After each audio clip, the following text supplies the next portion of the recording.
Okay guys, today's the day. So we've been through the basics of idle spark, we've gone through the basics of the idle air valve, the throttle position sensor, and the throttle in general, and now it is time to actually go in and start tuning some of this stuff for our mock combo. So what we're going to do is make an assumption here that you've put some kind of a cam in the car that you're going to raise the idle a little bit. So to make things easy, just to get through this video, let's say we want to raise the idle by 100 RPMs over what the factory had. So again, we're working with a factory A9L computer, which is for a 5-speed car and a Fox body. So that by the factory idled at 672. So let's say hypothetically we wanted to go to 772. So we're going to change some settings. Then I'm going to show you guys what you need to log and how you need to examine those logs so that you can finish the configuration for your idle air and hopefully get the car to idle really well.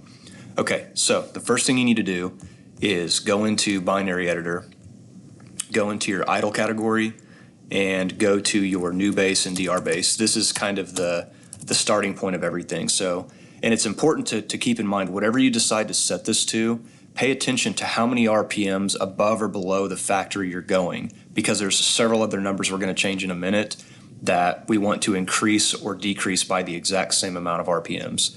So let's say here we're going to go up 100, so we want to idle at 772.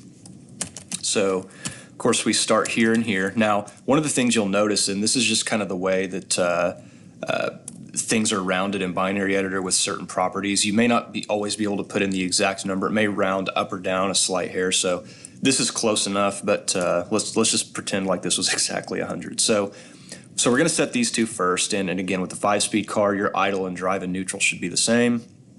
And we're not going to get into what this is, but you don't really need to worry about it for right now. This should go along and be the exact same number. Okay, that's step one. Now what you need to do is there's a few other things where the computer has some controls that kick in or kick out at some other RPMs, like when exactly are you idling, when are you not idling. There's some other things like that. So they're based on RPM. So when you intend to raise your idle, you need to also raise these other numbers by the same amount of whatever you raise your idle or you have issues. So one of the things that we need to do is change this number right here. So this is 1008 and we want to add 100 to it. So 1108. Okay, so that's that.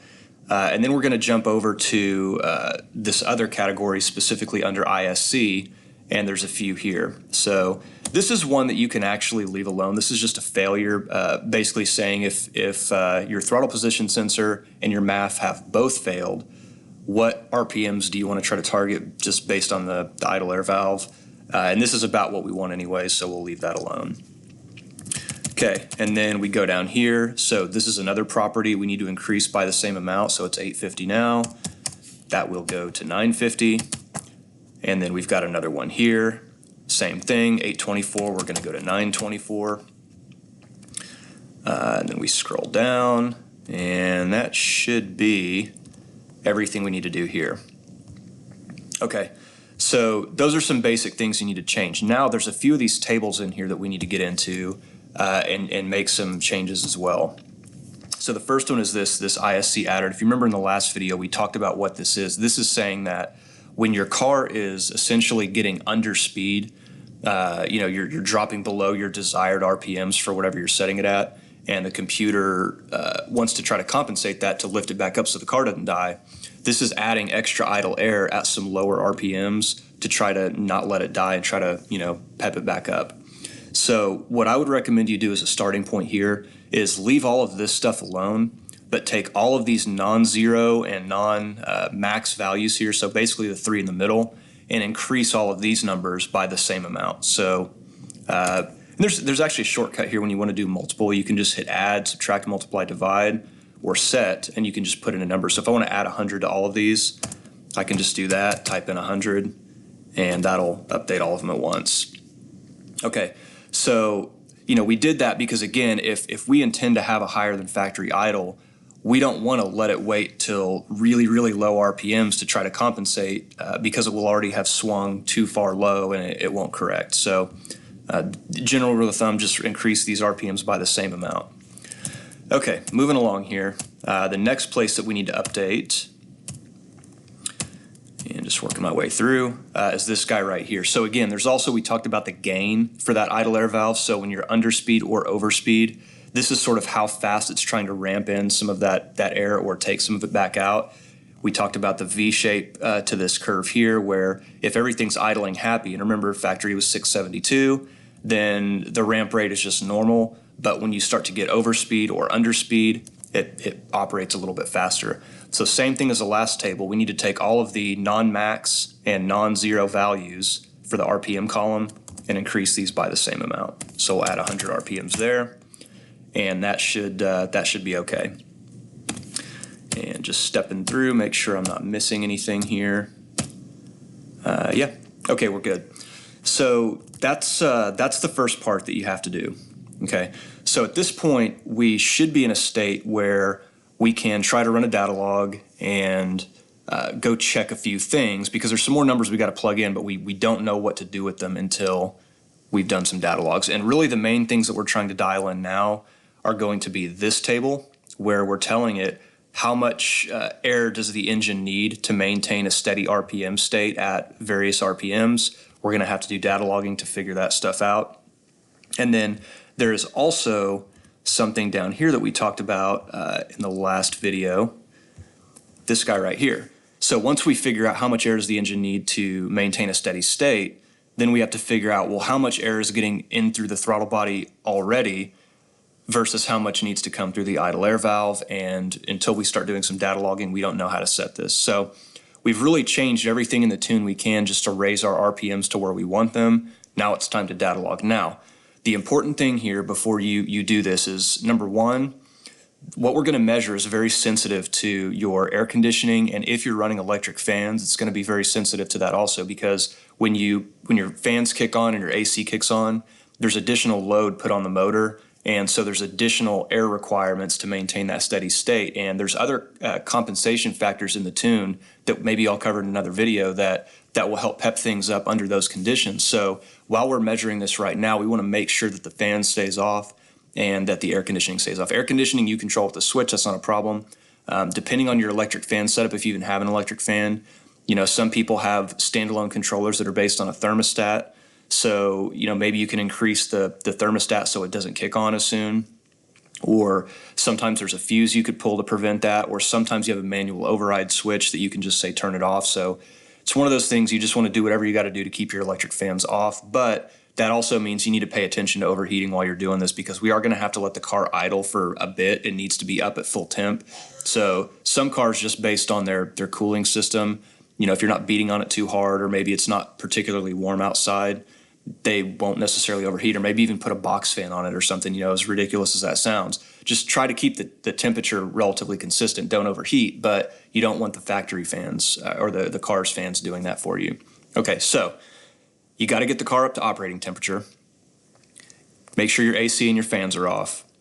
And you also need to make sure that you've dialed in your fuel. And I know I still owe you guys a video on kind of how to data log your fuel and air and some other things and tune that part of your setup. So I'll help you out with that later. But just know that you need to get your idle fuel really dialed in, because the measurements that we're about to take a look at are heavily dependent on what the mass airflow reading is in actual airflow in kilograms per hour. And if you measure all that now and you set all the things we're trying to set and everything's great, but you're technically running richer lean and the idle or the adaptive learning is fixing that for you, and then later on you go back in the tune and go, yeah, it's running about 10 or 12% rich, so I dropped those cells, those bottom cells in my mass air transfer to fix the fuel, great, but now all the measurements we took here are actually invalid and you need to do this again. So really you want to try to get your fuel very, very close first, to the point where at least in that idle cell, wherever you are in your mass air transfer,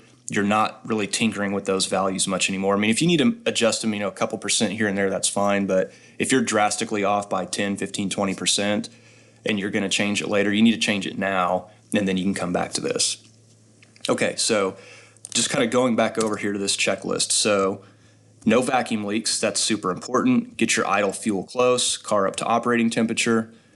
Fans and air conditioner off, and you need to have the car running, and you want to make sure that you're maintaining kind of a pretty steady spark at idle. And remember, we showed in an earlier video that, the closed loop idle on these cars is constantly raising and lowering timing, trying to maintain steady state. So if it's having to do a lot of work and lean on that heavily because it's constantly dropping or going up too much, it's going to swing around and it's going to make this a little harder to do. So if you can get it pretty steady on its own, fine.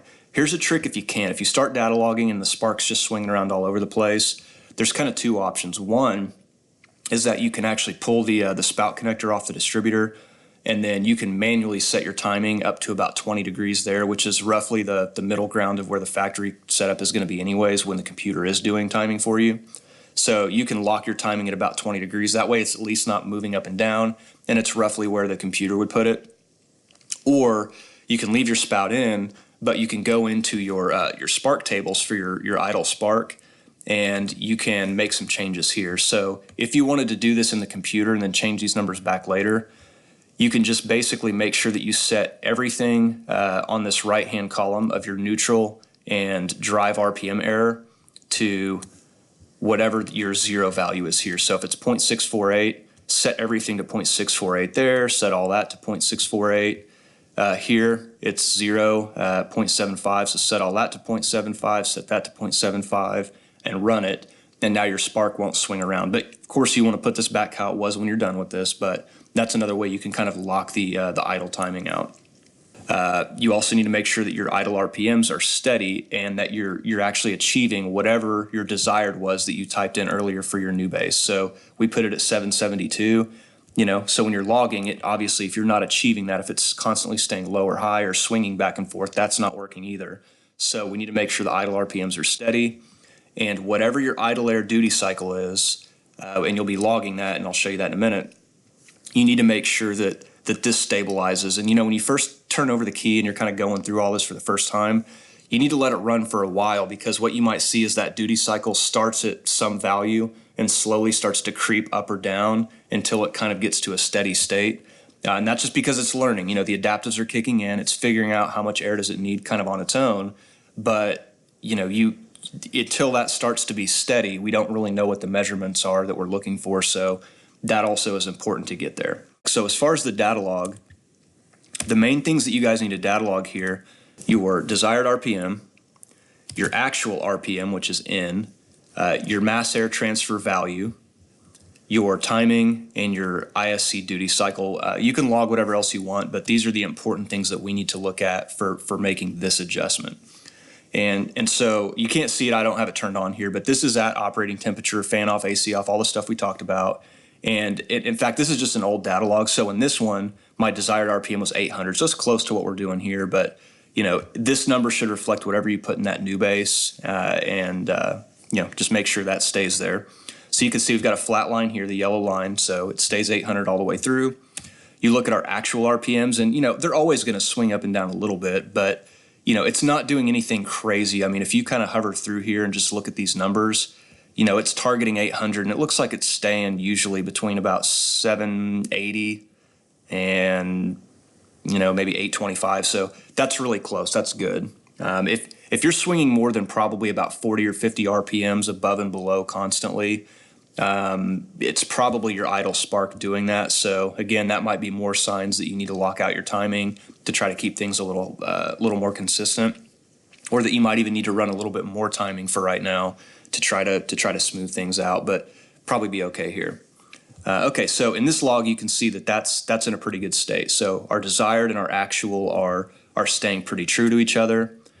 And you can see if you look at the mass air value, that's also very, very flat. If you look at the airflow, it looks like we're probably averaging about 34.25 kilograms an hour, somewhere in there. So that's nice and flat like we need it to be. And lastly, and this is really the most important part, is your ISC duty cycle.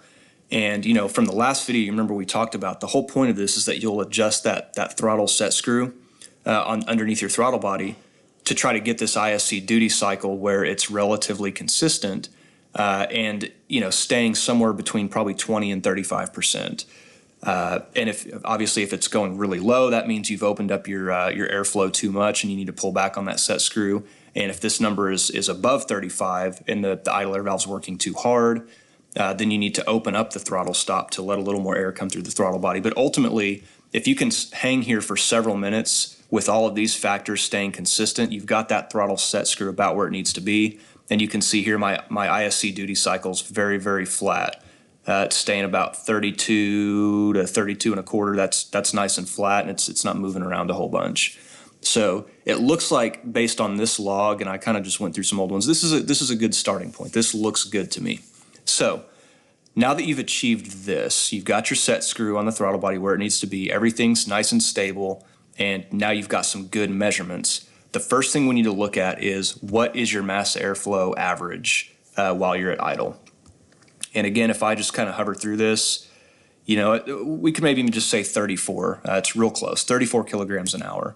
So I'll go back to this worksheet here, and we'll put in 34 kilograms an hour. And now we need to figure out what that equals in pounds per minute. We're going to use the calculator built into Binary Editor to do that for us. So we'll go to Settings, Conversions.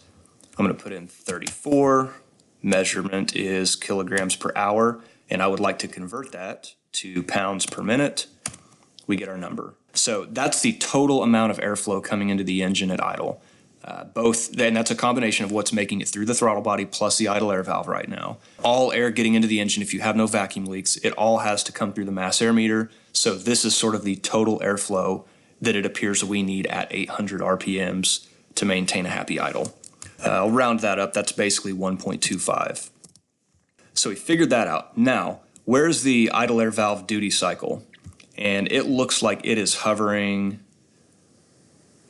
looks like about 32 and a quarter. So we'll just make that easy. We'll call that 32.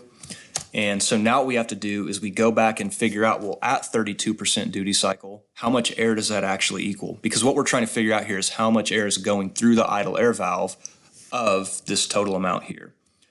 So what we're going to do is we'll go back into our tune, and down in this ISC category, we have the ISC transfer. So if you remember in the last video, we showed you that at a given duty cycle, 10%, 28%, 39%, this is how much airflow is coming through that idle air valve.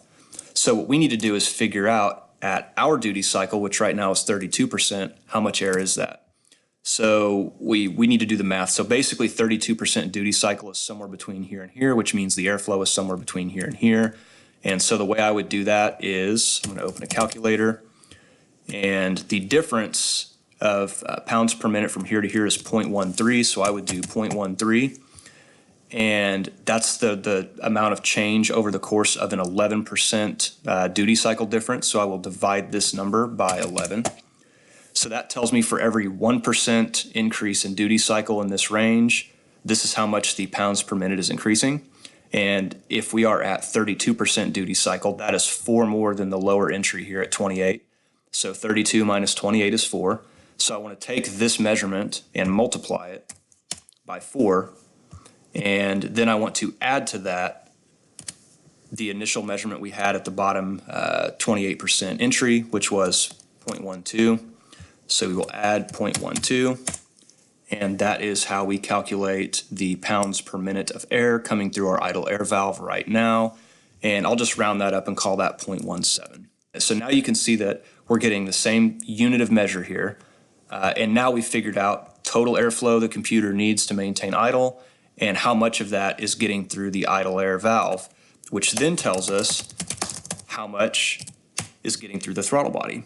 So all we have to do now is take the total minus the idle air valve, and we know the rest of it must be getting through the throttle body. So again, going back to our calculator, we've got a really simple calculation. 1.25 minus 0.17, and there you go. So the first thing we want to do is go to this neutral idle air. So this again is the table that tells us at a given RPM, how much airflow does the engine need to maintain steady state.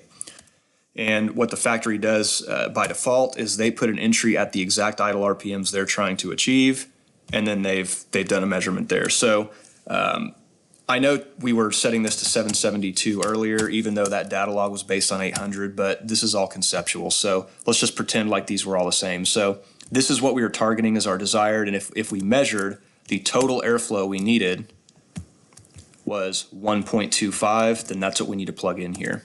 So 1.25. The next thing you want to do is copy this whole table and go to your drive idle air and paste that in so they're the same. Okay, because again, on a stick shift car, there's really no difference between neutral and drive, and this is what you need to do here. Now we've told the engine how much air does it need. Now it's time to tell it how much of that got through the throttle body already, and that is controlled right here. So the factory throttle body and the way it was all set up only was letting through 0.55 pounds per minute of air, or considerably more, 1.08. So we need to plug in our 1.08. And that's right. So now the engine, or this tune, knows how much air do we need, how much is getting through the throttle body, and then it can figure out very quickly, so how much does it need to let through the idle air valve to get everything happy. That's the first part of this. So now it actually should be idling well. You should be able to upload this tune, relog it, just double check everything, but it should be happy here. Now, you have to remember though that when you first start the car, the RPMs are higher than they are once it tames down and you get up to temp. And so what you need to also do is when you go back to this neutral table for a minute, you also want to do some additional measurements up here. So before we change anything, you'll want to do another data log, but what you're trying to figure out is how much airflow now does the engine need at an extra 250 RPMs and then at an extra 500 RPMs. So now that you've got this stuff done, you upload this tune, now what you can do temporarily is just go back here and just change these three values and increase them by 250 or 500. And when you do this and you restart the car, it should actually idle really high because now you've just told it, well, this is where I want you to idle. And it should get pretty close. So then what you'll do is, you raise this up, you'll go run the same data log again. And the only number you really need to care about at that point is what actual RPM are we hitting? So pay attention to that. It might not be exactly, if you increase it by 250, it might not stay exactly there, but it'll be close. But what RPM is it kind of hovering around, and what's the mass air value? And then again, you'll take whatever that value is, you'll convert it to pounds per minute, and then you'll go back into both your neutral air table and your drive air and add a row. So at that point now you'd say, okay, well, there's my 768. And then then we went up 250 RPMs, and there maybe it was a 1.5 or something, whatever it was, doesn't matter. So now you kind of know what that value is. So again, copy that, go back to your drive table, paste that in, save it, upload the tune, and then do it a third time. Go back, increase your RPMs even higher, go 500 above factory, and then jump back down, take your measurements, do your conversions, and then add that row in. So you go down again, and that would be 1268, and then figure out, whatever airflow that is. Now, the last note on this is, depending on your build and how much airflow you have, if you're doing a pretty stout build, power adder, all that, what you might figure out is that even trying to go up 500 RPMs from wherever you're idling, you may hit the limit here, because if you look, this will only allow you to put in a number that's 1.99. That's as high as you can put in here, which is fine. But if you can't quite get up to 500 extra RPMs without needing to put in a bigger number, then try a little less. Try 400 extra RPMs and see if that leads you to a value that's within 199. And you basically want to figure out what's the highest RPM I can put in here that will translate to 1.99, and that's what you want to lock in. And then everything above that'll be 199. And that's really how you do this. I mean, that's how you set your idle air and make everything happy. So, going back to the kind of graphic I used on the last video and why I'm being so adamant about this kind of stuff is what a lot of the mail order tunes and dyno tunes are just not going to provide you, because again, it requires some mechanical adjustments that you have to make to the throttle set screw, almost guaranteed. And if they're not asking you to do that, they can't just read the logs and do this. I mean, they can read the logs, and maybe you get lucky and it's close enough, and so they can give you some numbers here. But this is something that requires several iterations, several startup cycles, several logs, and continuing to change these numbers. So anybody that throws you a bass tune in like one revision is probably not getting into this. Somebody that straps you onto a dyno and hits wide open throttle and gives you a tune, they're certainly not checking any of this stuff. So that's why I'm trying to teach you guys how this works, because this is kind of hard to do. takes a lot of understanding. It's a very particular sequence of events you have to go through. And, you can do it yourself pretty easily, but you shouldn't rely on somebody else to make the decision for you. So that is how you get your car to idle well. That's the main piece. And then the final piece, once you've got all of this dialed in, so your idle fuel should be good, your idle air valve should be good. The last thing you can maybe go back to now is go back to your idle spark and decide if you want to have a little more or less timing at idle. And, I can't tell you what you need to set that to. That's heavily dependent on your cam and your heads and, things like that. But, you might find that you need a little bit more or less timing at idle, but, you can make some minor adjustments at that point. So that's it, guys. That's how you tune your idle air. So good luck. Godspeed.